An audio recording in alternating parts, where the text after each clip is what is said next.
coopération nord-sud.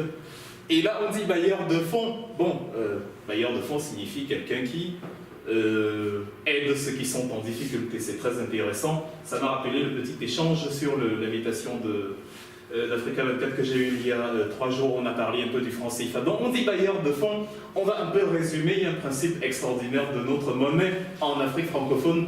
Le franc CFA, ça veut dire chaque année, à supposer, le Cameroun est le premier exportateur africain de la banane. À supposer donc que le Cameroun vend 1 tonne de banane, bon évidemment c'est juste un chiffre standard, c'est plusieurs centaines de milliers de tonnes, donc 1 tonne de banane, et supposons ça nous rapporte 1 milliard de francs CFA. Selon les clauses de la monnaie qui nous lie à la France, nous devons déposer la moitié de nos réserves là-bas auprès du Trésor public français à la Banque de France. Donc si ça coûtait 1 milliard de francs CFA, 1 milliard en fait en dollars, parce que voilà, si on vend aux Américains, ils vont nous l'acheter en dollars et non en francs CFA. C'est ce qu'on appelle les devises, c'est-à-dire toutes les monnaies, sauf la monnaie locale, les monnaies de tous les pays, sauf notre monnaie. Et donc, au lieu de 1 milliard de dollars, je vais juste avoir 500 millions, parce que la France en garde la moitié. Il s'avère qu'à un moment donné, j'ai dépensé les 500 millions. Qu'est-ce que la France, qu'est-ce que l'Allemagne fait? Elles prendront l'Union européenne, parce que maintenant ils sont unis, ils vont prendre un peu d'argent dans ce qu'on a versé chez eux, et c'est ce qu'ils vont nous donner. Ils vont parler à la télé de prêts, d'amitié, de bailleurs de fonds, et de ce genre de choses. Pourtant, c'est notre argent qu'on a gardé là-bas, et le pire, c'est qu'on va le leur rembourser avec des intérêts. Voilà comment fonctionne le système international. C'est pour ça qu'au vu de toutes ces choses, je ne peux pas croire à ces sujets.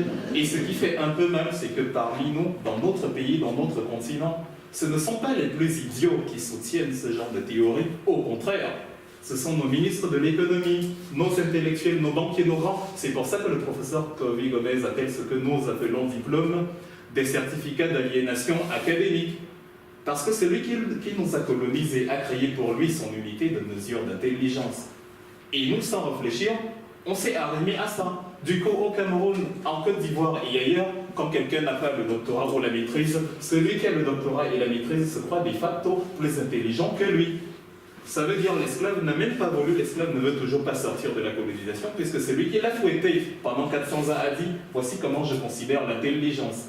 Et donc, on est dans un système où on pense que l'intellectuel, c'est celui qui maîtrise le mieux la langue française. Dans ce registre-là, ma grand-mère, qui maîtrise le mieux la langue étonne, c'est qu'elle est un intellectuel aussi. Parce que si le fait d'être intellectuel consiste en la maîtrise parfaite d'une langue, on ne voit pas pourquoi il y aurait supériorité du français sur les tonnes, toutes les langues.